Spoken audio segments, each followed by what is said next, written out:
I dropped $47,000 on a full abandoned ghost town in the Nevada desert. 12 crumbling buildings, deserted Main Street, tumbleweeds rolling like an old western. Thought it was my perfect escape. Wrong move. I'm standing there alone, deed in hand, when a blacked-out Mercedes glides up.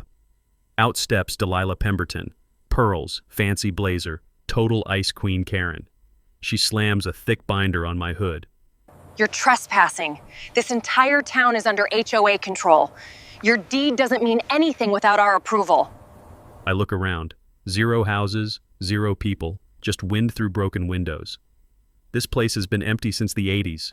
She smirks. Willowbrook Estates HOA controls all property here, not you. The audacity hit like desert fire. She had no clue I dug into the county records, and what I found was about to destroy her fake empire. What would you do if someone claimed they controlled your legally purchased property? Share your HOA nightmare below. Where are you watching from?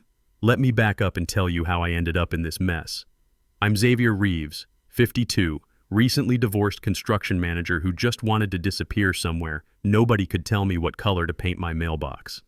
25 years of marriage ended when my ex decided our business wasn't refined enough for her new social circle.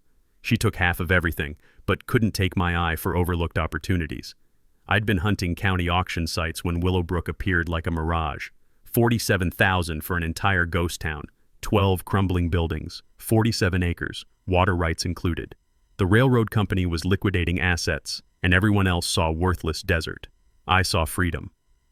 The musty smell of decades-old paperwork filled the county clerk's office as I signed the deed. The clerk's coffee had gone cold hours ago, and the fluorescent lights hummed with that government building frequency that makes your teeth ache. 3 weeks later, I was standing in my town, breathing that mix of sage and sun-baked wood that screams possibility. That's when Hurricane Delilah made landfall. Picture this. I'm replacing a broken window in the old general store when I hear the purr of an expensive engine cutting through the desert silence.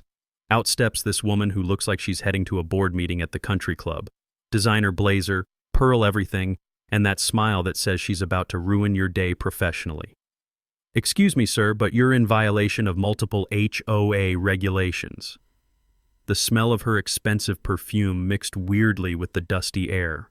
I'm holding a pane of glass, wearing work clothes, clearly the property owner.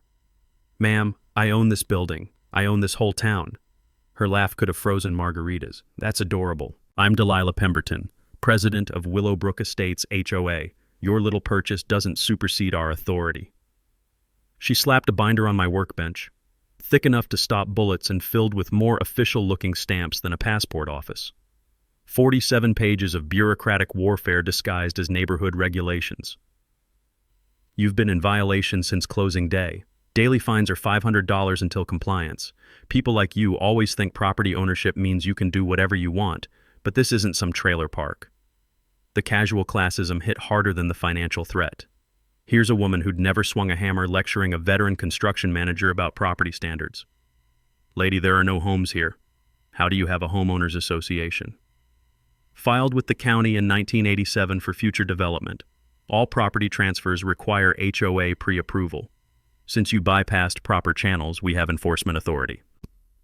That's when she made her first real power move. She called the sheriff's department, claiming I was operating an illegal commercial business without permits. 2 deputies showed up an hour later, asking questions about my construction activities, while Delilah stood behind them with that smug smile. The deputies were professional, but clearly annoyed at being dragged into a property dispute over a ghost town. Look, one deputy told me after hearing both sides, this is civil, not criminal. But she's filed a formal complaint, so we had to respond. After they left, Delilah placed orange construction barriers across the access road on county property, claiming safety concerns about unauthorized development. Suddenly I needed to hike a quarter-mile through desert scrub just to reach my own buildings. The crunch of her Mercedes tires on broken asphalt became my personal hell soundtrack. She'd appear with her camera, documenting violations. Each visit brought new fines, new threats, new lectures about how this community has standards you clearly don't understand. But Delilah made a fatal error in her homework. She assumed I was another blue-collar pushover who'd fold under pressure from someone with better grammar. She didn't know about my decades managing construction projects, dealing with every petty tyrant who thought authority meant never being questioned. She definitely didn't know about my Army Corps of Engineers background, where I learned that thorough preparation beats bluster every time. What she really didn't know was what I'd discovered in that locked filing cabinet in the old town hall, documents that would turn her little scam into a federal case. The taste of desert dust was still in my mouth when I realized this woman had picked the wrong ghost town to haunt. Delilah's next move proved she wasn't just some bored real estate agent looking for drama. She was building a systematic campaign to force me out, and she had the paperwork to back it up. 2 days after the road barrier incident, I found a certified letter in my mailbox. If you could call the rusty metal box nailed to a fence post a mailbox. The return address read, Willowbrook Estates, HOA Legal Department, complete with an official-looking letterhead that probably cost her $50 at a print shop. The letter demanded immediate payment of $8,500 in accumulated fines, plus a compliance inspection fee of $1,200. Failure to pay within 10 days would result in a lien against the property and potential foreclosure proceedings. I had to admire the sheer audacity. She was trying to steal my town using fake paperwork and manufactured authority. The breakdown of violations read like a comedy sketch. Unauthorized structural modifications for replacing that window, improper storage of construction materials for keeping a toolbox visible, and my personal favorite, a $500 fine for failure to maintain approved landscaping standards in a desert that hadn't seen intentional vegetation since Eisenhower was president. But here's where Delilah made her first crucial mistake. She got too detailed. I drove to the county courthouse that afternoon, where the smell of floor wax and bureaucratic despair hung in the air like a government-issued cologne. The clerk's office had become my second home, and Janet behind the counter recognized me by now. I need to see those original HOA filing documents again, I said, spreading Delilah's demand letter across her desk. Janet pulled the 1987 files, and that's when I discovered something beautiful. Back in my Army Corps days, we had a saying, "The devil's in the details, but so is salvation." Delilah's detailed violations had forced me to dig deeper into her legal foundation, and what I found was a house of cards. The original Willowbrook Estates HOA filing was legitimate, sort of, but the paperwork clearly stated that the HOA was only valid if residential construction began within 5 years of filing, and it required actual homeowners to elect a board. Since no houses were ever built, the whole organization should have automatically dissolved in 1992. I'd learned this from dealing with stalled development projects in my construction days. Phantom HOAs with no residents have no legal authority, period. Delilah was running a 30-year-old expired organization like it was still valid. It was like trying to cash a check written during the Cold War. I made copies of everything and drove back to Willowbrook, the taste of victory already forming in my mouth. But when I arrived, Delilah had left me another surprise. Someone had spray-painted HOA violation notice across the front of the general store in bright orange paint, the same orange as her construction barriers. They'd also super-glued the locks on 2 buildings and scattered broken glass across the main street like some vindictive fairy had visited. The sound of my boots crunching on glass echoed off the empty buildings like gunshots in a cathedral. The smell of spray paint still hung in the desert air, acrid and bitter. That's when something clicked. 25 years in construction had taught me that every bully has the same weakness. They assume you'll play by their rules. But I hadn't survived 3 tours with the Corps and a quarter-century of contractor politics by playing nice.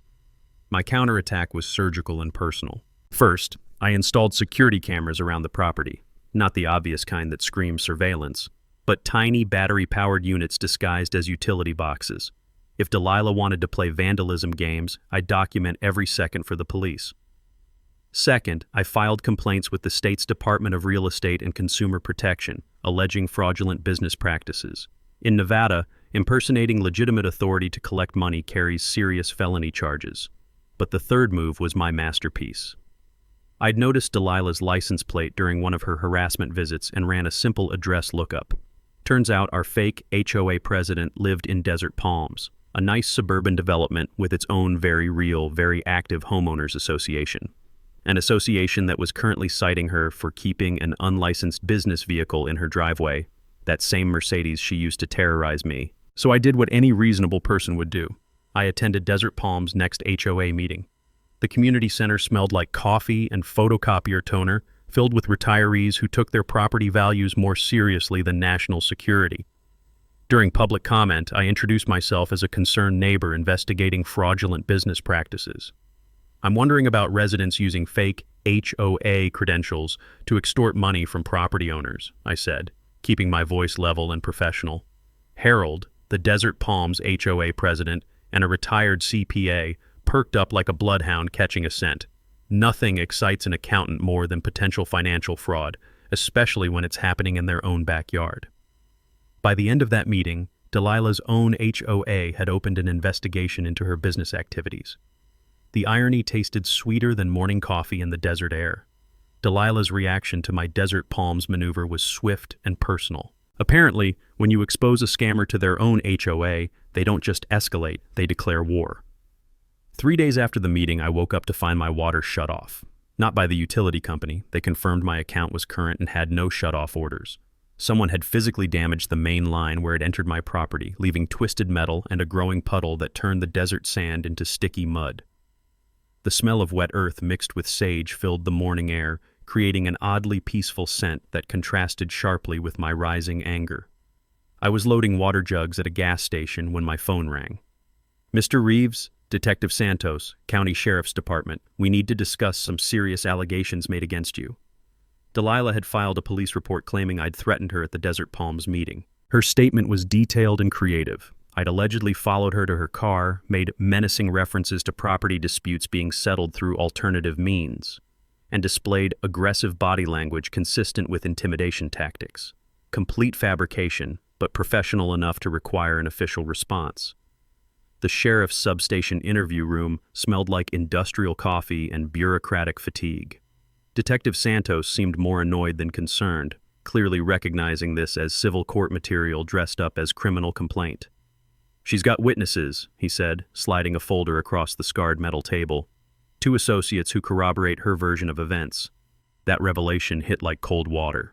This wasn't random harassment. Delilah had orchestrated the entire Desert Palms confrontation with backup positioned to support whatever story she needed. I'd walked into a trap disguised as a community meeting.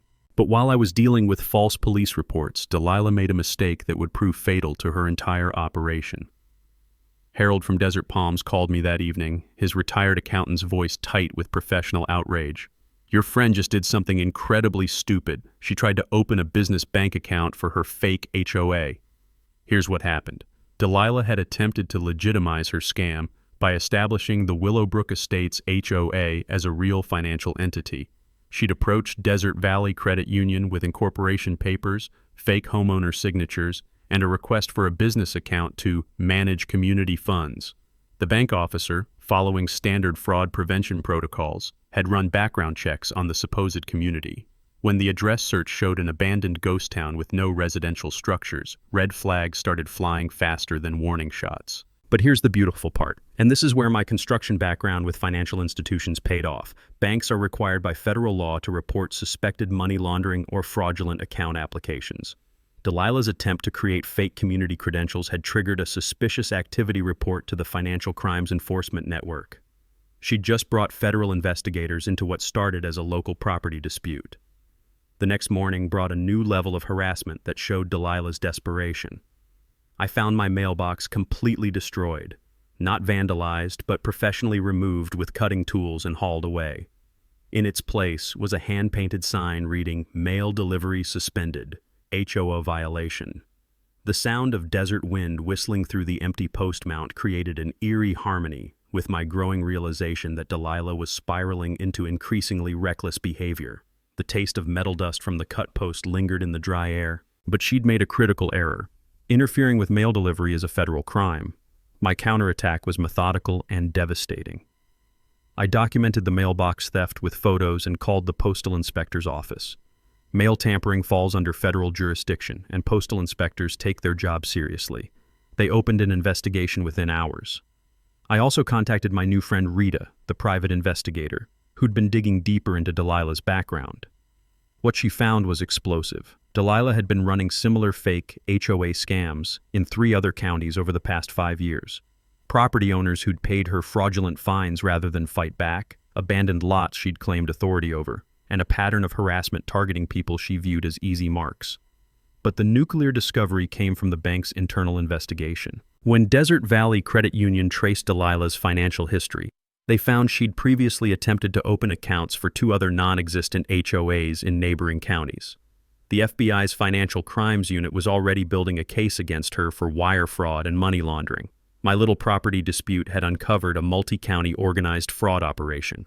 By week's end, Delilah was facing federal charges, her real estate license was suspended, and postal inspectors were building a case for mail tampering. The fake police report that seemed so threatening suddenly looked like another piece of evidence in a pattern of criminal behavior. The irony was perfect. In trying to destroy me through false official complaints, she'd created an official paper trail documenting her own crimes.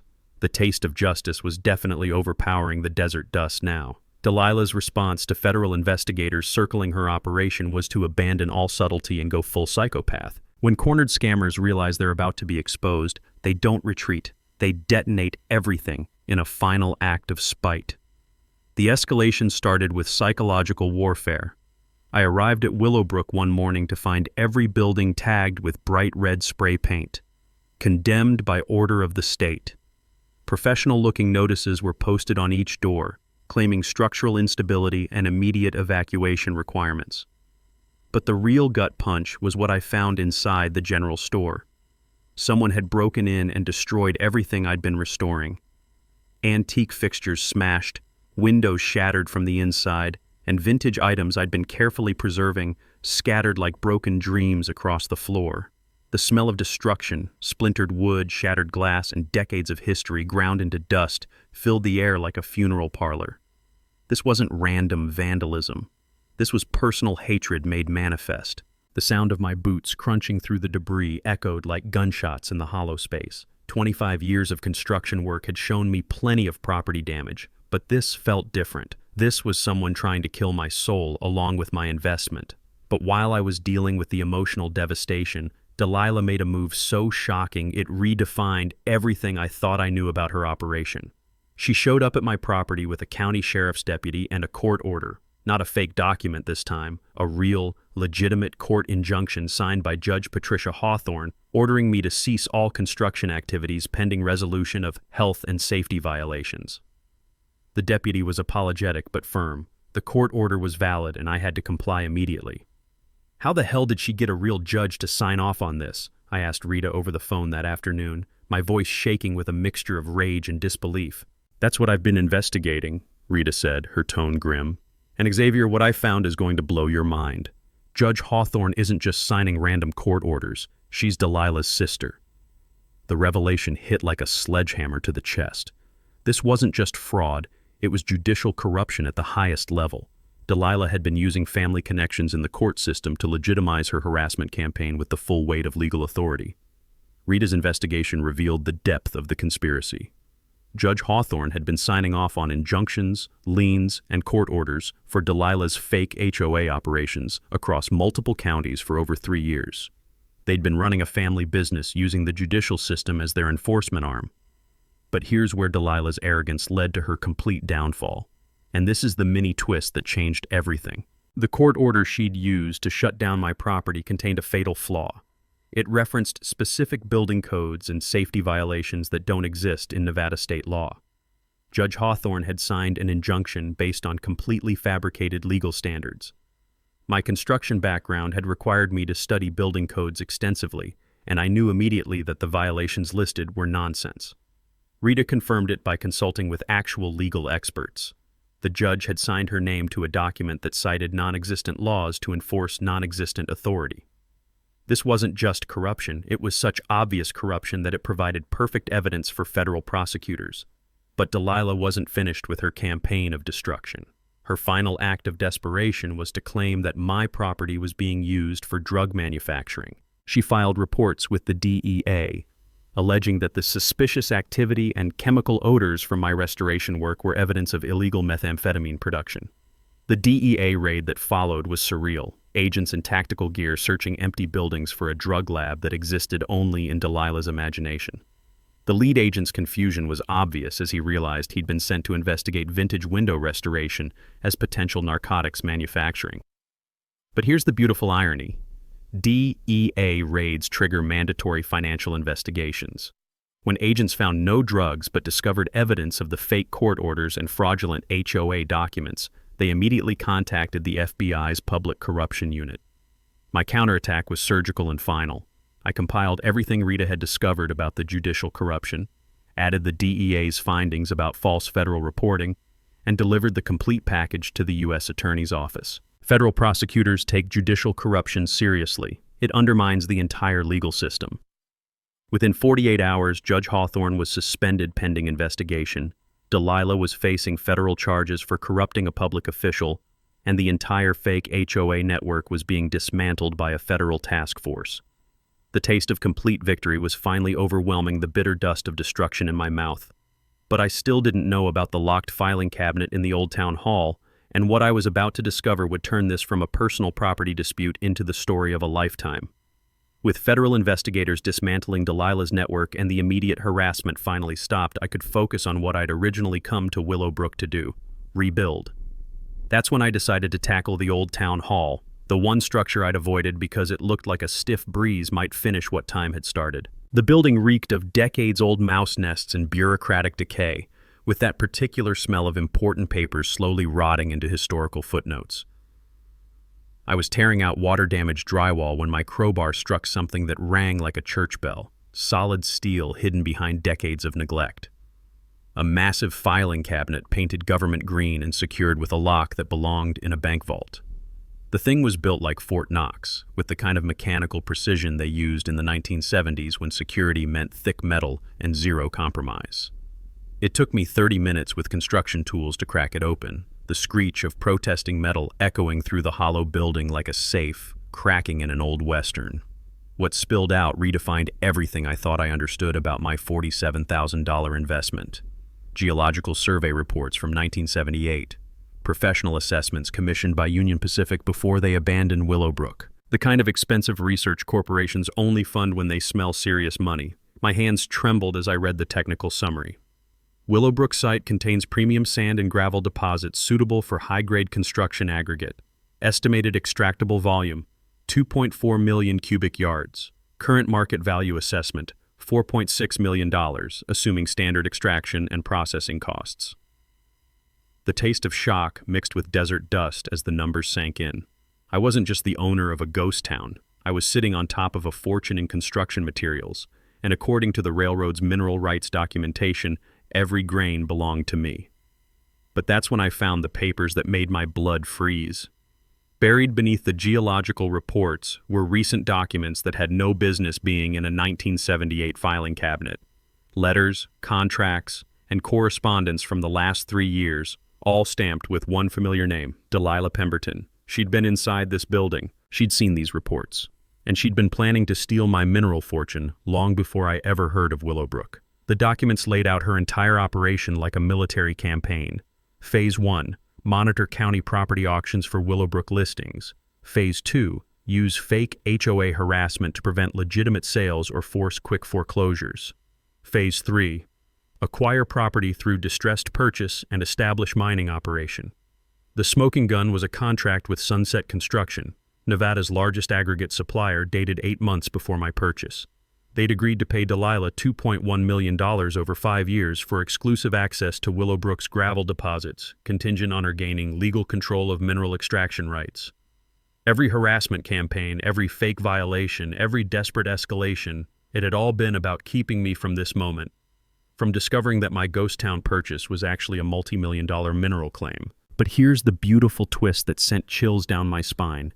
Delilah's own greed had created the evidence that would destroy her. By documenting her scheme so thoroughly, by keeping contracts and correspondence that proved premeditated fraud, she'd built her own prosecution case. The federal investigators already circling her corruption charges would soon discover she'd been planning industrial-scale mineral theft. The sound of wind through broken windows suddenly sounded like whispered promises instead of lonely echoes. The smell of old secrets and new possibilities filled the desert air as I realized what I'd accidentally stumbled into. I'd bought a ghost town and inherited a gold mine, literally and legally. And the woman who'd spent months trying to steal it from me had just handed me enough evidence to send her away for decades.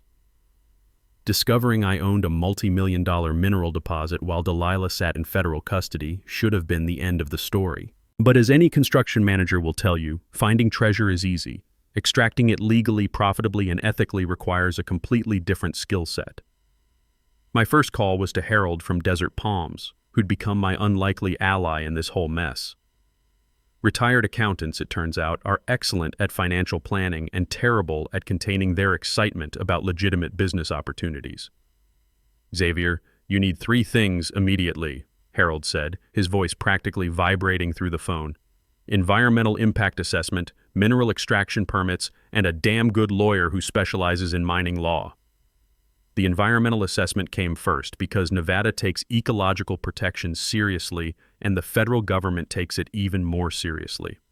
I hired Geotech Environmental, the same firm that had exposed the fraudulent contamination claims Delilah had filed. The irony was perfect. Her false environmental reports had introduced me to the exact experts I needed for legitimate mining operations.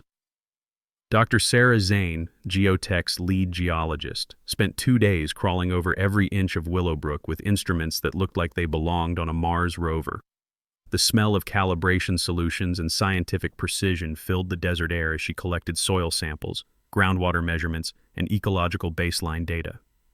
"The good news," Dr. Zane explained over coffee that tasted like victory mixed with caffeine, is that sand and gravel extraction is one of the most environmentally friendly mining operations. No toxic chemicals, no heavy metals, minimal groundwater impact. You're looking at a sustainable operation that could run for decades without significant ecological disruption. Here's the knowledge nugget that changed my entire approach. Sustainable aggregate mining actually improves land value when done correctly, creating water retention areas and recreational opportunities that benefit surrounding communities. The key is proper restoration planning from day one, not trying to fix environmental damage after the fact. But the legal framework required surgical precision. Mining law in Nevada involves federal, state, and county regulations that interact like a 3-dimensional chess game played by bureaucrats with law degrees. I hired Rebecca Martinez, a mining attorney who'd spent 15 years helping small operators navigate regulatory requirements. Her office smelled like legal briefs and determination, with walls covered by framed permits that represented successful battles against bureaucratic complexity. "Here's what most people don't understand," Rebecca explained, spreading geological surveys across her conference table like battle plans. "Mineral rights trump almost everything else, but only if you exercise them correctly. Miss one filing deadline, ignore one environmental requirement, and the state can revoke your extraction privileges permanently." The permit process was a masterclass in patience and precision. Environmental impact statements, noise abatement plans, dust control protocols, groundwater protection measures, and restoration bonding requirements. Each form led to 3 more forms. Each approval triggered additional review processes.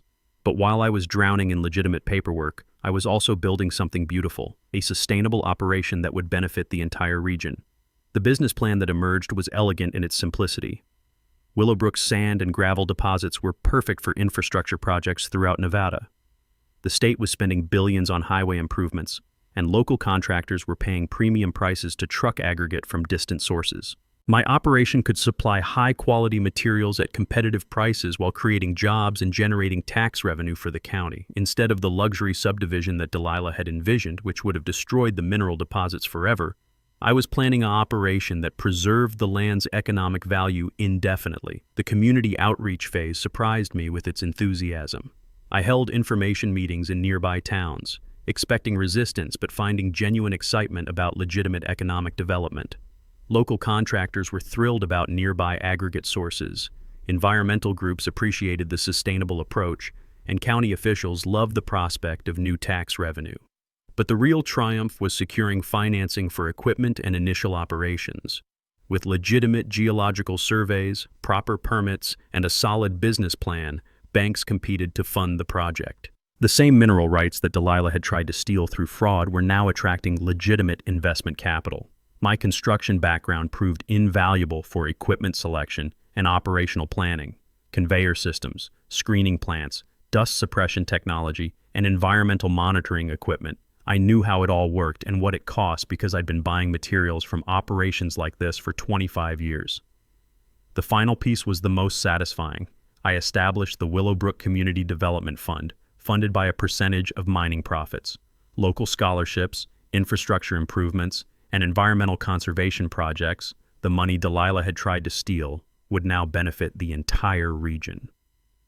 By the time federal prosecutors finished building their case against Delilah's network, I had transformed her attempted mineral theft into a legitimate community asset. The woman who tried to destroy my investment through harassment and corruption had unknowingly handed me the blueprint for a sustainable business that would employ dozens of people and generate millions in economic activity. The taste of legitimate success was infinitely sweeter than any revenge could have been.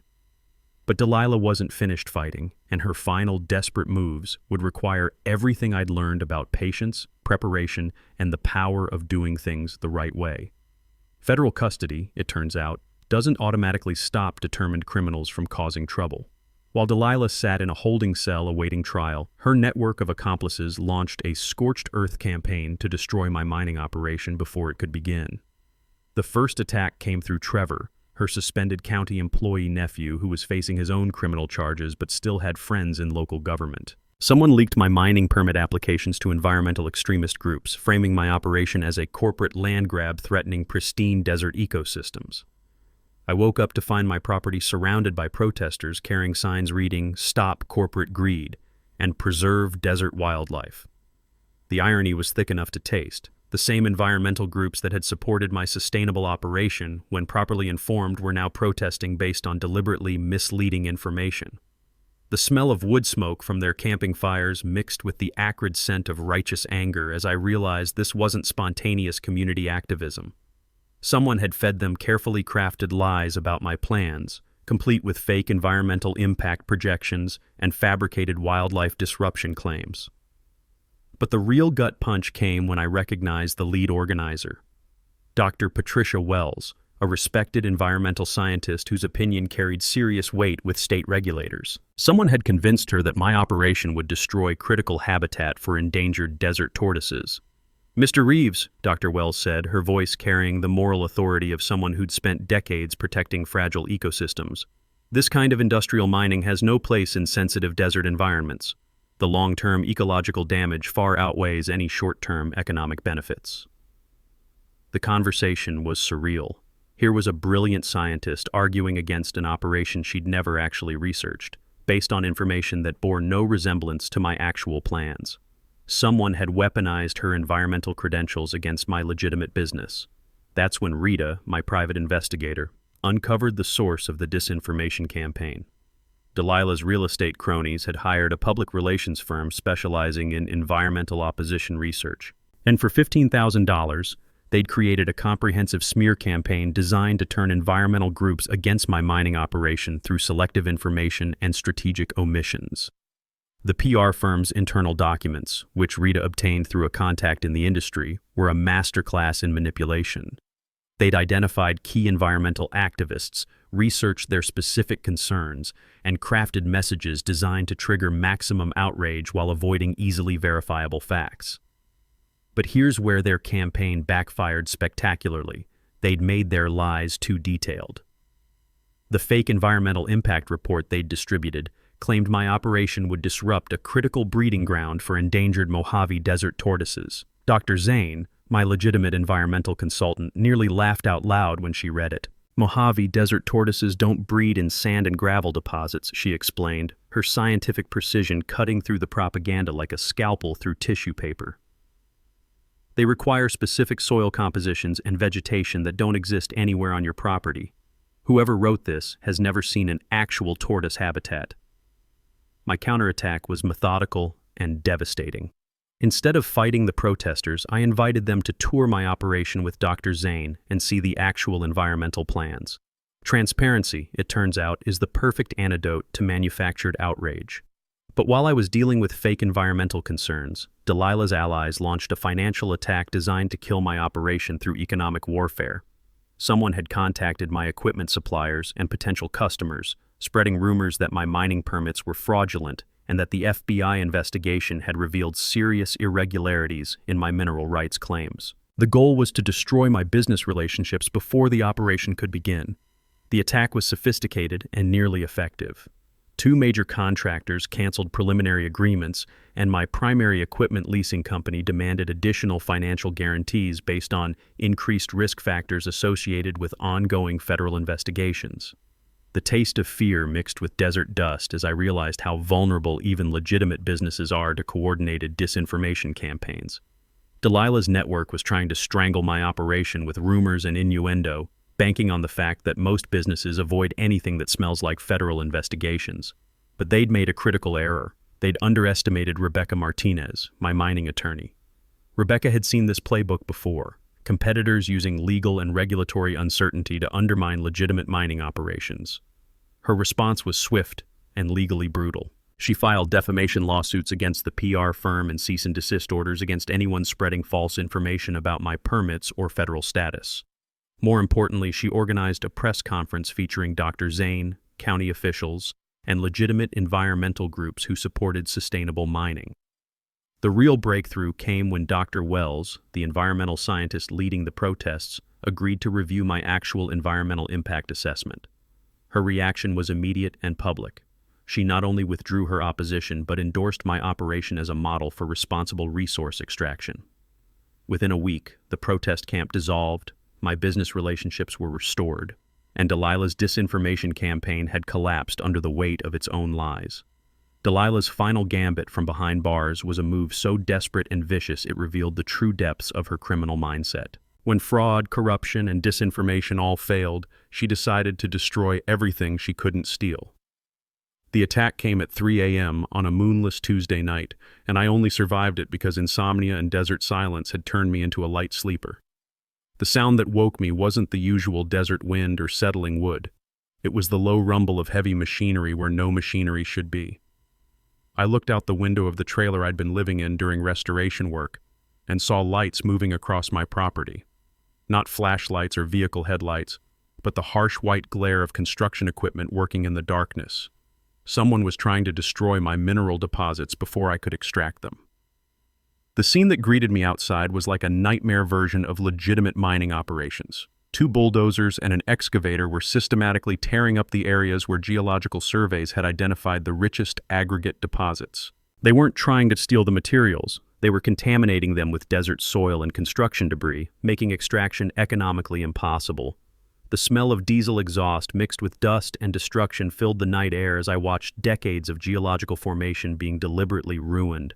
The sound of metal blades scraping bedrock echoed across the desert like industrial screams. But here's where Delilah's desperation led to her complete undoing. She'd hired the sabotage crew through her real estate company's corporate credit account. The equipment operators fled when I appeared with a shotgun and a cell phone, abandoning their machines in the middle of my property like evidence in a robbery. The bulldozers were still running, diesel engines rumbling in the darkness like mechanical confessions. Rita arrived with the sheriff's department an hour later, her private investigator instincts already working to trace the equipment rental agreements. What she found was the final nail in Delilah's legal coffin. The machinery had been rented using forged corporate documents and stolen credit card information. "She's not just trying to destroy your business anymore," Rita explained as we watched the sun rise over the damaged landscape. "She's committing felony vandalism, credit card fraud, and destruction of property from federal custody. This isn't desperation. This is complete mental breakdown." The financial damage was substantial but not fatal. The sabotage crew had destroyed about $30,000 worth of easily accessible aggregate, but the main deposits were deeper and largely untouched. More importantly, their rushed work had left clear evidence of deliberate destruction rather than accidental damage. But while I was dealing with industrial sabotage, Delilah's final ally made a move that revealed the true scope of her criminal network. Judge Patricia Hawthorne, Delilah's sister who'd been suspended pending investigation, attempted one last abuse of her judicial authority. From her temporary suspension, she somehow managed to issue a restraining order against my mining operation, claiming new evidence of environmental violations requiring immediate cessation of all industrial activities. The restraining order was legally meaningless. A suspended judge has no authority to issue court orders. But it was designed to create enough confusion and delay to give Delilah's allies time to complete the sabotage operation. Rebecca Martinez's response was swift and legally devastating. She immediately filed federal charges against Judge Hawthorne for abuse of judicial authority while suspended, adding another felony count to the family's growing criminal enterprise. But the real breakthrough came when federal investigators realized that the coordinated timing of the sabotage and the fake restraining order proved ongoing criminal conspiracy while Delilah was in federal custody. The FBI had been monitoring all of Delilah's communications from jail, and they'd recorded her coordinating the entire operation through coded conversations with accomplices. She'd been directing criminal activities from her cell like a mob boss running operations from prison. My counterattack was simple and final. I provided complete cooperation with federal investigators, turning my property into a crime scene that would send multiple people to prison for decades.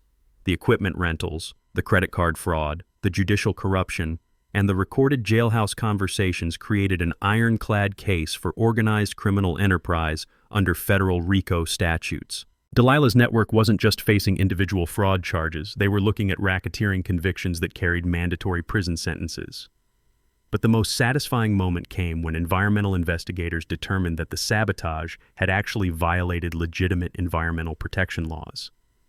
By contaminating my mineral deposits with unauthorized soil disruption, Delilah's crew had committed the exact environmental crimes they'd falsely accused me of planning. The irony was perfect. In trying to frame me for environmental destruction, they'd committed actual environmental destruction that would add years to their prison sentences. As the sun set over the crime scene that used to be Delilah's final desperate attack, I realized that her own criminal instincts had built the prosecution case that would end her career forever.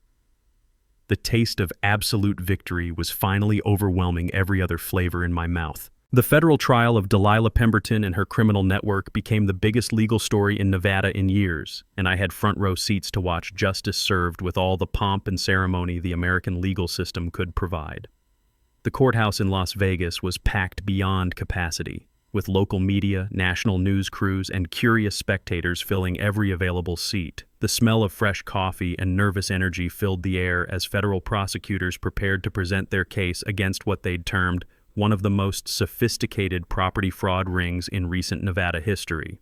Delilah sat at the defense table looking like her entire world had collapsed, which, to be fair, it had. Gone were the designer clothes and pearl jewelry, replaced by standard orange jail attire and the hollow expression of someone watching their carefully constructed lies crumble in real time. But the real drama began when federal prosecutor Jennifer Walsh stood to deliver her opening statement. "Ladies and gentlemen of the jury," Walsh began, her voice carrying the authority of someone who'd spent years putting white-collar criminals behind bars. "Over the next week, you'll hear about a criminal enterprise that used fake homeowners associations, corrupted public officials, and industrial sabotage to steal millions of dollars in mineral rights from legitimate property owners." The prosecution's case was a masterclass in methodical destruction. Document after document, recording after recording, witness after witness. They built an ironclad narrative of deliberate, premeditated fraud that spanned multiple counties and involved corruption at every level of local government. Rita took the stand as the prosecution's star witness, her private investigator's precision turning Delilah's defense strategy into Swiss cheese. She'd documented every phone call, traced every financial transaction, and connected every piece of the conspiracy with the relentless thoroughness of a bloodhound with a law degree. The defendant's operation was sophisticated and systematic, Rita testified, her voice steady and professional. She used her real estate credentials to identify vulnerable properties, her family connections in the judiciary to legitimize harassment campaigns, and her network of accomplices to carry out vandalism and sabotage when legal intimidation failed. But the moment that brought audible gasps from the gallery came when federal investigators played the recorded jailhouse conversations, where Delilah coordinated the industrial sabotage of my property. Her voice, captured with crystal clarity by federal surveillance equipment, directing the destruction of mineral deposits worth millions of dollars. "I don't care what it costs. If I can't have those mining rights, nobody can. Tear up everything." The defense attorney's attempts to discredit the evidence were pathetic and desperate. He claimed the recordings were taken out of context and argued that Delilah was simply trying to protect environmental interests through legitimate community advocacy. The jury's expressions during his closing arguments ranged from skeptical to openly contemptuous. When someone coordinates industrial sabotage from a federal jail cell while facing corruption charges, claims of environmental advocacy don't carry much weight. But the prosecution saved their most devastating evidence for last. Dr. Zane took the stand to testify about the environmental damage caused by Delilah's sabotage crew, and her scientific precision demolished any remaining sympathy for the defense. The defendant's actions caused approximately $75,000 in environmental damage through unauthorized soil disruption and contamination of groundwater resources, Dr. Zane testified. This is exactly the kind of reckless environmental destruction that legitimate mining operations are designed to prevent. The irony was perfect and publicly humiliating. Delilah's attempts to frame me for environmental crimes had resulted in her committing actual environmental crimes that added federal charges to her already overwhelming legal troubles. When the jury returned after just 4 hours of deliberation, the foreman's voice carried the weight of absolute moral certainty. On all counts, we find the defendant guilty. The courtroom erupted in a mixture of applause and shouted questions from media representatives. Delilah's face went white as the judge announced her sentence: 15 years in federal prison, plus restitution payments that would bankrupt her for life.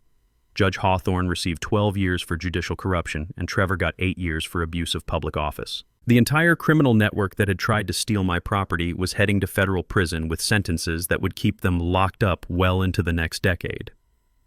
But my favorite moment came during the victim impact statements, when I finally got to address Delilah directly. "Your Honor," I said, looking straight at the woman who'd spent months trying to destroy my life.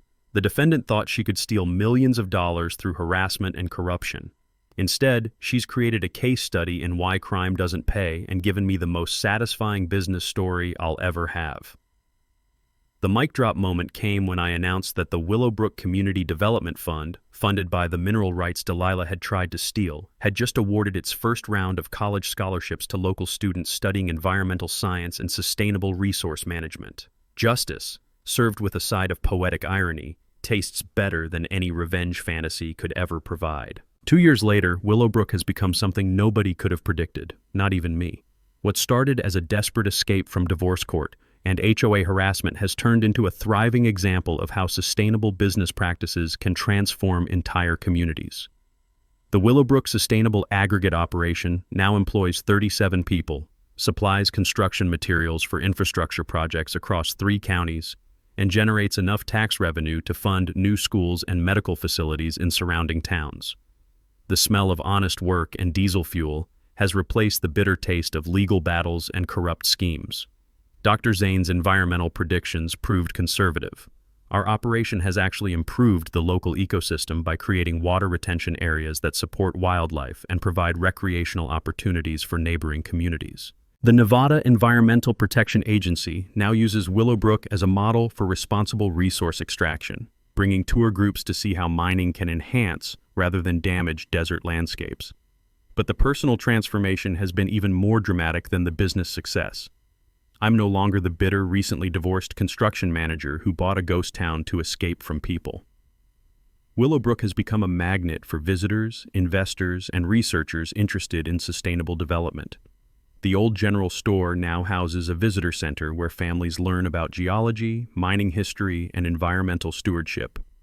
The sound of children's laughter echoes off the restored buildings as school groups tour the operation, their excitement about machinery and earth science filling the desert air with possibilities I never imagined when I first stood here holding that deed. Rebecca Martinez, the mining attorney who guided me through the legal maze, has become both a business partner and something more personal. She moved her practice to Nevada full-time and splits her time between legal work and helping me navigate the complexities of rapid business growth. The taste of shared morning coffee in the desert sunrise has become my favorite part of each day. Rita's private investigation business has exploded with clients seeking help with property fraud cases across the Southwest. She's become the go-to expert for exposing fake HOA scams and has helped dozens of property owners fight back against harassment and corruption. Her office in the restored town hall processes cases from 6 states, and she's testified before state legislatures about the need for stronger HOA oversight laws. Harold from Desert Palms has become our volunteer financial advisor and the unofficial historian of Delilah's downfall. His detailed documentation of the entire case has been turned into a book about property rights and community activism that's required reading in several business schools. The Willowbrook Community Development Fund has grown beyond my wildest expectations. Mining profits now fund college scholarships, environmental research grants, and small business loans for sustainable development projects throughout rural Nevada. We've awarded 43 scholarships so far, with recipients studying everything from renewable energy to sustainable agriculture. The most satisfying development has been the transformation of surrounding properties. The economic success of Willowbrook has attracted legitimate businesses and families to the area, creating a small but thriving community where none existed before. Property values have increased, but through genuine economic development rather than artificial speculation. Even Delilah's former victims have found closure and justice. The federal investigation led to the discovery of 17 other fraudulent HOA schemes across 4 states, resulting in criminal convictions and millions of dollars in restitution payments to property owners who'd been harassed and extorted. The Delilah Pemberton case has become a landmark precedent for prosecuting organized property fraud. As for Delilah herself, she's serving her 15-year sentence at a federal facility in California with earliest possible parole in 12 years. Judge Hawthorne lost her judicial pension and will be released in 8 more years to a legal career that's permanently destroyed. Trevor is scheduled for release in 6 years and will never work in government again.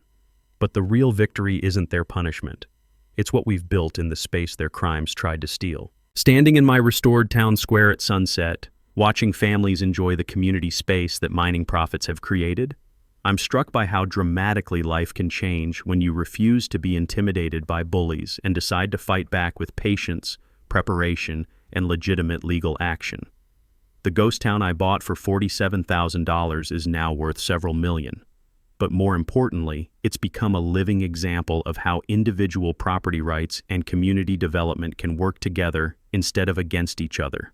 You've got to appreciate the irony here. Xavier buys this ghost town thinking he's getting away from people, telling him what to do, and within 20 minutes, someone demanding he pay HOA fees for a house that don't exist. Della really thought she had this figured out.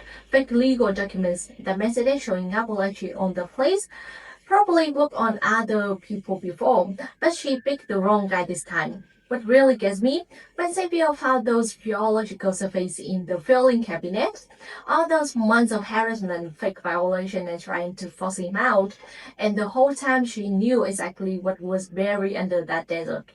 That's not just a property dispute anymore. That's something else entirely. Makes you wonder what your own HOA might know about your property that you don't, doesn't it? Have you ever had that feeling like there's more going on than what they're telling you? I'd love to hear about it in the comments. If you want to see more stories like this, well, I got a whole folder full of them. Hit that subscribe button and maybe share this one if you know someone dealing with HOA problems. Turns out patience beats plaster every single time.